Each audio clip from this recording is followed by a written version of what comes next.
Hi guys, welcome back to my YouTube channel. So ಹೇಗಿದ್ದೀರಾ ಎಲ್ಲರೂ? I hope ನೀವೆಲ್ಲ ಚೆನ್ನಾಗಿದ್ದೀರಾ ಅಂತ ಅಂದ್ಕೊಂಡಿದ್ದೀನಿ. ನಾನು ಕೂಡ ಅಷ್ಟೇ ತುಂಬಾ ಚೆನ್ನಾಗಿದ್ದೀನಿ. ಇವತ್ತಿನ ವಿಶೇಷ ಏನು ಅಂದರೆ, ನಮ್ಮ ಮನೆಯಲ್ಲಿ ಒಂದು ಬ್ಯೂಟಿ ಪಾರ್ಲರ್ ಓಪನ್ ಆಗಿದೆ. ಸೊ ನಮ್ಮ ಪಾರ್ಲರಿಗೆ ಇವತ್ತು ಮೊದಲನೇ ಕಸ್ಟಮರ್ ಆಗಿ ಬಂದಿರೋರು ಜಶುರಾಣಿ. ಇಲ್ಲಿ ನೇಲ್ ಎಕ್ಸ್ಟೆನ್ಷನ್ ಮಾಡ್ತಾ ಇದ್ದಾರೆ.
ಇಲ್ಲಿ ನಮ್ಮ ಮಕ್ಕಳನ್ನು ಹೊರಗಡೆ ಕರ್ಕೊಂಡು ಹೋಗ್ತಿದ್ದಾರೆ. ಅವ್ರಿಗೆಲ್ಗ ಹೋಗ್ಲಿಕ್ಕೆ ಇದೆ ಅಂತೆ.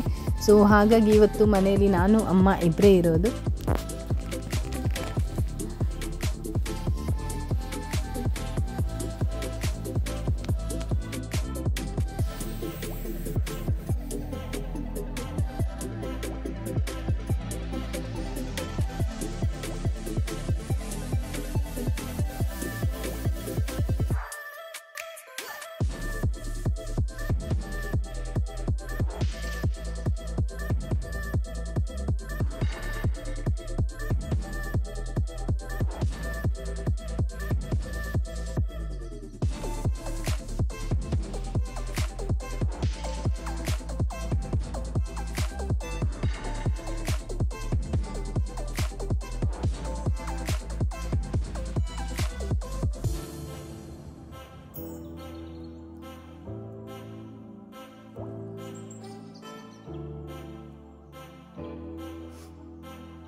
ಇವತ್ತು ಸಂಡೇ ಬೇರೆ, ಮನೇಲೇನಾದರೂ ಸ್ಪೆಷಲ್ ಮಾಡಬೇಕು ಅಂತ ಅಂದ್ಕೊಂಡ್ವಿ. ಆದರೂ ಏನೋ ಬೇಡ ಅಂತ ಅನಿಸ್ತು. ಯಾಕೆಂದರೆ ಮಕ್ಕಳೆಲ್ಲ ಹೊರಗಡೆ ಹೋದರು, ನಾನು ಮತ್ತು ಅಮ್ಮ ಮಾತ್ರ ಇಬ್ಬರೇ ಮನೆಯಲ್ಲಿರೋದು. ಸೊ ಬೆಂಡೆಕಾಯಿ ಪಲ್ಯ ಮಾಡಬೇಕು ಅಂತ ಅಂದ್ಕೊಂಡ್ವಿ. ಆದರೂ ಸಂಡೇ ಆಗಿ ಏನು ಸ್ಪೆಷಲ್ ಮಾಡಿಲ್ಲ ಅಂದರೆ ಸಂಡೇಗೆ ಬೇಜಾರಾಗೋದು.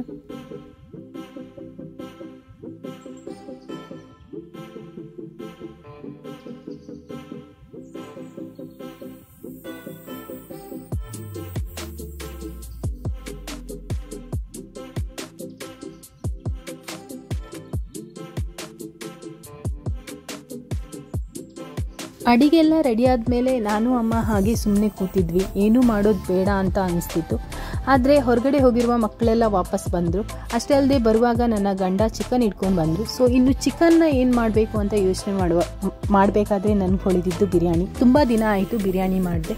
ಸೊ ಮುಂಚೆ ಎಲ್ಲ ಆದರೆ ತುಂಬ ಸಲ ಬಿರಿಯಾನಿ ಮಾಡ್ತೀನಿ ಮನೆಯಲ್ಲಿ, ಯಾಕೆಂದರೆ ನನಗಂತೂ ಸಿಕ್ಕಾಪಟ್ಟೆ ಇಷ್ಟ. ಇಲ್ಲಿ ನಾನು ಚಿಕನ್ನ ಮ್ಯಾರಿನೇಟ್ ಮಾಡೋದಕ್ಕೋಸ್ಕರ ತೆಗೆದಿಟ್ಟಿರುವಂಥ ಎಲ್ಲ ಮಸಾಲಾನ ಆ್ಯಡ್ ಮಾಡ್ಕೊತಿದ್ದೀನಿ.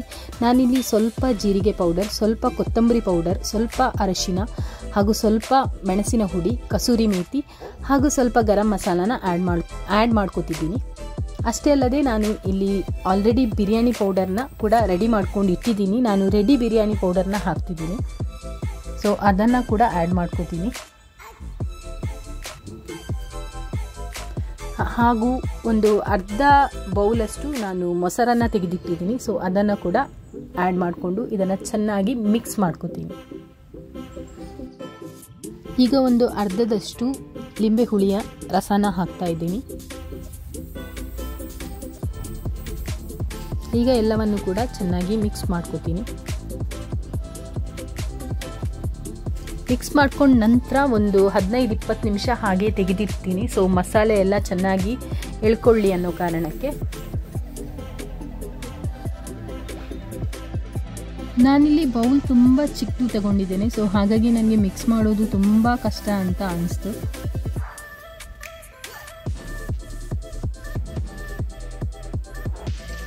ಹಾಗೆಯೇ ನಾನು ಸ್ವಲ್ಪ ಕೊತ್ತಂಬರಿ ಸೊಪ್ಪನ್ನ ಇಲ್ಲಿ ತೊಳೆದಿಟ್ಟು ಹಾಗೆ ಇಟ್ಟಿದ್ದೇನೆ. ಅದರಲ್ಲಿ ಸ್ವಲ್ಪ ಪುದೀನ ಕೂಡ ಆ್ಯಡ್ ಮಾಡ್ಕೊಂಡಿದ್ದೇನೆ. ಯಾಕೆಂದರೆ ಪುದೀನ ಸ್ವಲ್ಪ ಕಡಿಮೆ ಇತ್ತು, ಸೊ ಹಾಗಾಗಿ ನಾನು ಎಷ್ಟಿದೆಯೋ ಅದನ್ನು ಯೂಸ್ ಮಾಡ್ಕೊಂಡಿದ್ದೀನಿ. ಅಷ್ಟೇ ಅಲ್ಲದೆ ಇಲ್ಲಿ ನಾನು ದೊಡ್ಡ ಗಾತ್ರದ ಶುಂಠಿ, ಒಂದು 10 ಎಸಳಷ್ಟು ಬೆಳ್ಳುಳ್ಳಿ, ಹಾಗೆ 1-2 ಕಾಯಿ ಮೆಣಸನ್ನು ಕಟ್ ಮಾಡ್ಕೊಂಡು ಇಟ್ಟಿದ್ದೀನಿ. ಈಗ ಇದನ್ನೆಲ್ಲ ನಮಗೆ ಗ್ರೈಂಡ್ ಮಾಡೋದಿದೆ. ಸೊ ಮಿಕ್ಸಿ ಜಾರಿಗೆ ಹಾಕಿಬಿಟ್ಟು ಅದನ್ನು ಚೆನ್ನಾಗಿ 1-2 ಸುತ್ತು ಗ್ರೈಂಡ್ ಮಾಡಿದರೆ ಸಾಕು. ಯಾಕೆಂದರೆ ಇದನ್ನು ನಾವು ಮ್ಯಾರಿನೇಟ್ ಮಾಡಿರುವಂತಹ ಚಿಕನಿಗೆ ಹಾಕಿ ಪುನಃ ಮಿಕ್ಸ್ ಮಾಡೋದಿದೆ.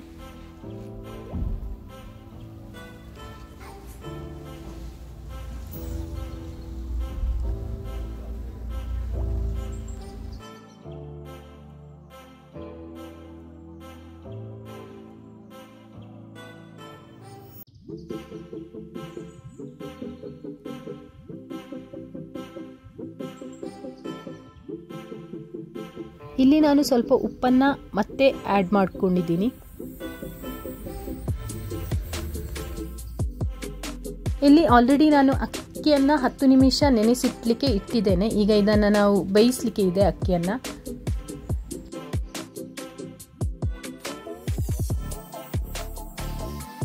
ಅದಕ್ಕೆ ಬೇಕಾಗಿರುವಂಥ ಗರಂ ಮಸಾಲೆನ ರೆಡಿ ಮಾಡ್ಕೊಂಡಿದ್ದೀನಿ. ಇಲ್ಲಿ ಸ್ವಲ್ಪ ಕಾಳು ಮೆಣಸು, ಹಾಗೆ ಎಲೆ, ಏಲಕ್ಕಿ ಮತ್ತು ಕೆತ್ತೆ, ಲವಂಗ.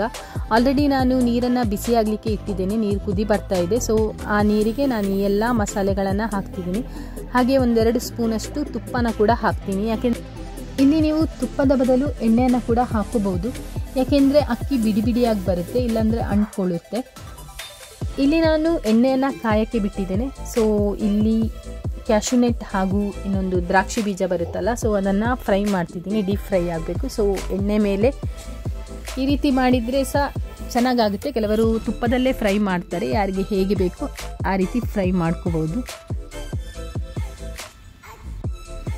ಇಲ್ಲಿ ನಾನು ಈರುಳ್ಳಿಯನ್ನು ಕೂಡ ಅದೇ ರೀತಿ ಫ್ರೈ ಮಾಡ್ಕೋತಿದ್ದೀನಿ. ಕೆಲವರು ಏನು ಮಾಡ್ತಾರೆ ಅಂದರೆ ತುಂಬ ಟೈಮ್ ತಗೊಳ್ತಾರೆ ಬಿರಿಯಾನಿ ಮಾಡೋದಕ್ಕೆ. ನನಗೆ ಅಷ್ಟೆಲ್ಲ ಟೈಮ್ ತಗೊಂಡು ಬಿರಿಯಾನಿ ಮಾಡೋದು ಬೇಡ ಅಂತ ಅನಿಸ್ತು. ಸೊ ಹಾಗಾಗಿ ಬೇಗ ಬೇಗ ಮಾಡೋದಕ್ಕೆ ಟ್ರೈ ಮಾಡ್ತಿದ್ದೇನೆ. ಯಾಕೆಂದರೆ ಆಲ್ರೆಡಿ ನಮ್ಮದು ಅಡಿಗೆ ಎಲ್ಲ ರೆಡಿಯಾಗಿದೆ. ಸೊ ಇನ್ನು ಬಿರಿಯಾನಿ ಆಗಿ ಊಟ ಮಾಡುವಾಗ 3 ಗಂಟೆ ಆಗ್ಬೋದು. ಸೊ ಅಷ್ಟು ಟೈಮ್ ತಗೊಳ್ಳೋದು ನನಗಿಷ್ಟ ಇರಲಿಲ್ಲ.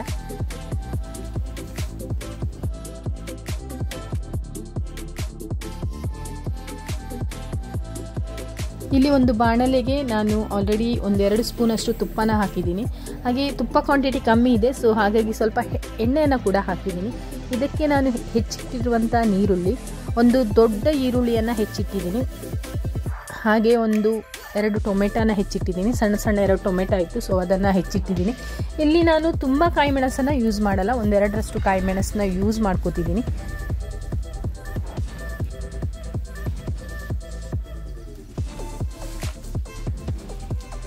ಇದನ್ನೆಲ್ಲ ತುಂಬ ಚೆನ್ನಾಗಿ ಫ್ರೈ ಮಾಡಬೇಕು ಸ್ವಲ್ಪ ಹೊತ್ತು.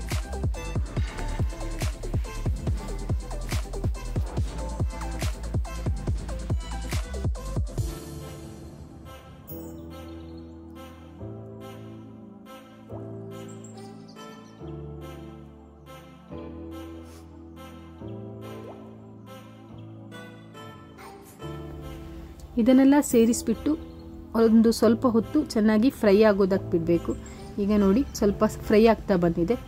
ಈಗ ಇದಕ್ಕೆ ನಾವು ತೆಗೆದಿಟ್ಟಿರುವಂಥ ಚಿಕನ್ನ ಮಸಾಲೆ ಏನಿದೆ, ಮಸಾಲೆ ಹಾಗೂ ಚಿಕನ್ ಇದನ್ನು ಒಟ್ಟಿಗೆ ಹಾಕ್ತಾ ಇದ್ದೇನೆ. ಯಾಕೆಂದರೆ ಅದನ್ನು ಬೇಯೋದಕ್ಕೆ ಬಿಡಲಿಕ್ಕಿದೆ.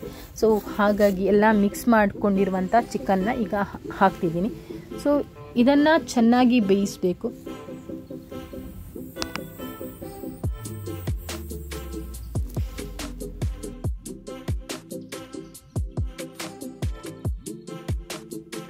ಈಗ ಇದು ಚೆನ್ನಾಗಿ ಬೆಂದಿದೆ,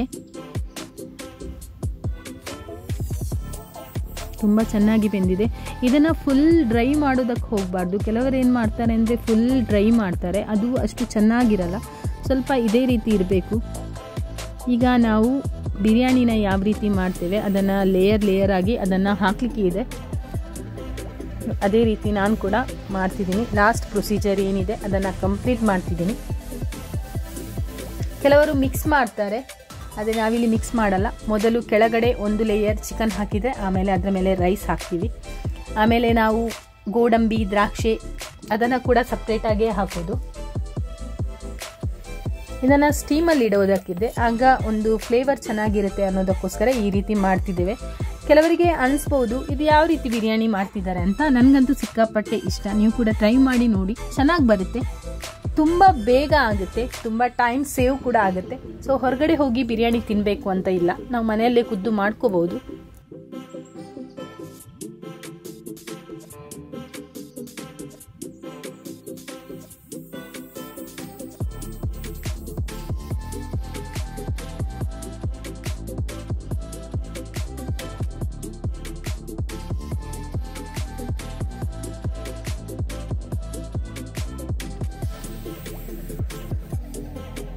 ಇದು ಫೈನಲ್ ಆಗಿ ಒಂದು ಟವಾನ ಇಟ್ಟು ಅದರ ಮೇಲೆ ನಾನು 10 ನಿಮಿಷದಷ್ಟು ಕಾಲ ಬಿರಿಯಾನಿನ ಹಾಗೆ ಮುಚ್ಚಿಡ್ತೀನಿ. ಸೊ ಲೋ ಫ್ಲೇಮಲ್ಲಿ. ಈಗ ನಮ್ಮ ಬಿರಿಯಾನಿ ರೆಡಿಯಾಗಿದೆ. ಇದು ಕಲರ್ ಮಾತ್ರ ವೈಟ್ ಇದೆ, ನಿಮಗೆ ಕಲರ್ ಬೇಕಿದ್ದರೆ ನೀವು ಯೆಲ್ಲೋ ಕಲರ್ ಕೂಡ ಹಾಕ್ಬೋದು. ಸೊ ಈ ವಿಡಿಯೋ ನಿಮಗೆ ಇಷ್ಟ ಆಯಿತು ಅಂತ ಅಂದ್ಕೊಂಡಿದ್ದೀನಿ. ಚಾನಲ್ನ ಸಬ್ಸ್ಕ್ರೈಬ್ ಮಾಡ್ಕೊಳ್ಳೋದಿದ್ರೆ ಪ್ಲೀಸ್ ಚಾನಲ್ನ ಸಬ್ಸ್ಕ್ರೈಬ್ ಮಾಡಿ. ನೆಕ್ಸ್ಟ್ ವಿಡಿಯೋದಲ್ಲಿ ಮತ್ತೆ ಸಿಗ್ತೀನಿ. ಟಾಟಾ, bye, take care, love you all.